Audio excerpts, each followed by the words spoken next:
ಮಚ್ಚಿ ಮಸಾಲ. ಎಂತ ಅಡಿಗೆಯ ರುಚಿಯಾಗೋ ರಹಸ್ಯವು 20 ರೂಪಾಯಿ.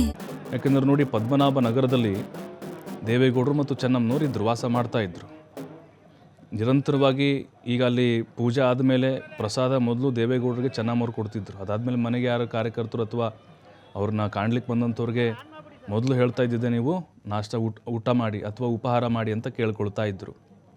ಅಷ್ಟು ಪ್ರೀತಿಯಿಂದ ಮನೆಗೆ ಬರುವಂಥ ಅತಿಥಿಗಳನ್ನು ಕಾಣ್ತಾ ಇದ್ರು. ಪಕ್ಷ ಯಾವುದು ಅಂತ ಕೇಳ್ತಿರ್ಲಿಲ್ಲ, ನಿಮ್ಮ ಜಾತಿ ಯಾವುದು ಅಂತ ಕೇಳ್ತಿರ್ಲಿಲ್ಲ.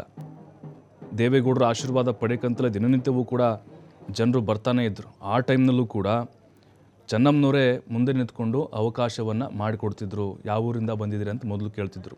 ಹಾಸನದವ್ರು ಅಂದರೆ ಭಾಳ ಪ್ರೀತಿ ಚೆನ್ನಮ್ಮವ್ರಿಗೆ. ಅದು ಹರದನಹಳ್ಳಿಯಿಂದ ಬಂದಿದ್ದೀರಾ ಅಂತಂದರೆ, ಹೊಳೆ ನರಸೀಪುರ ಅಂತಂದರೆ ಕೈಯಲ್ಲಿ ಕೊಟ್ಟು ಕಳಿಸ್ತಿದ್ರು. ಅವರು ಏನೋ ಒಂದು ಸಹಾಯ ಮಾಡಿ ಕಳಿಸ್ತಿದ್ರು. ಎಷ್ಟೋ ಜನರಿಗೆ ಪರೋಕ್ಷವಾಗಿ ಗೊತ್ತಿಲ್ಲದ ಹಾಗೆ ಸಹಾಯವನ್ನು ಮಾಡಿದ್ದಾರೆ ದೇವೇಗೌಡರ ಮೂಲಕ, ಕುಮಾರಸ್ವಾಮಿಯವ್ರ ಮೂಲಕ. ಈಗ ಕೆಲವೊಬ್ಬರಿಗೆ ಅವಕಾಶ ಸಿಗ್ತಾ ಇರಲ್ಲ ಡೈರೆಕ್ಟಾಗಿ ಹೋಗಿ ಭೇಟಿ ಆಗಲಿಕ್ಕೆ. ಆವಾಗ ಅವ್ರ ಅಧಿಕಾರದಲ್ಲಿದ್ದಾಗ ಕೆಲವೊಬ್ಬರು ಚೆನ್ನಮ್ಮ ಹತ್ರ ಹೋಗ್ತಿದ್ರು. ಅವ್ರ ಹತ್ರ ಹೋಗಿ ಅಮ್ಮವ್ರೆ ನಮ್ಗೆ ಕೆಲಸ ಮಾಡಿಸ್ಕೊಡಿ, ನಮಗೆ ಸಾಹೇಬರು ಸಿಗಲಿಲ್ಲ ಅಂತಂದಾಗ ತಲೆ ಕೆಡಿಸ್ಕೊಬಿಡಿ ಅಂಥೇಳಿ ಈ ಅಡುಗೆ ಮನೇಲಿ ಕೂತಾಗ ಚರ್ಚೆ ಆಗ್ತಾ ಇತ್ತು.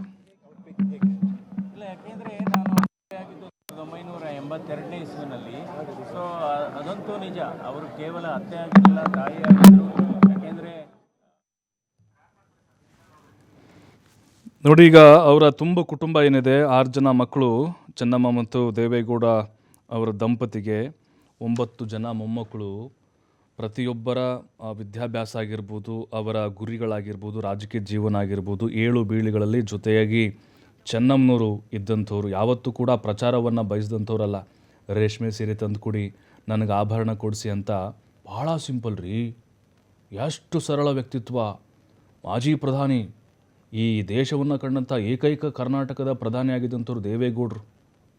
ಎಷ್ಟೋ ಜನ ನಾವು ರಾಜಕಾರಣದಲ್ಲಿ ನೋಡ್ತಾನೆ ಇರ್ತೀವಿ, ಅವರ ಧರ್ಮಪತ್ನಿಯರು ಯಾವ ರೀತಿ ಅವ್ರ ಜೊತೆಗೆ ಹೆಜ್ಜೆ ಹಾಕ್ತಾ ಇರ್ತಾರೆ ನೋಡಬೇಕು. ಅವ್ರ ಕಾರು, ಅವರ ವೇಷಭೂಷಣ ಪಕ್ಕಾ ಗೊತ್ತಾಗ್ತಿತ್ತು, ಇವರು MLA MP ಹೆಂಡತಿ ಅಂತೇಳಿ.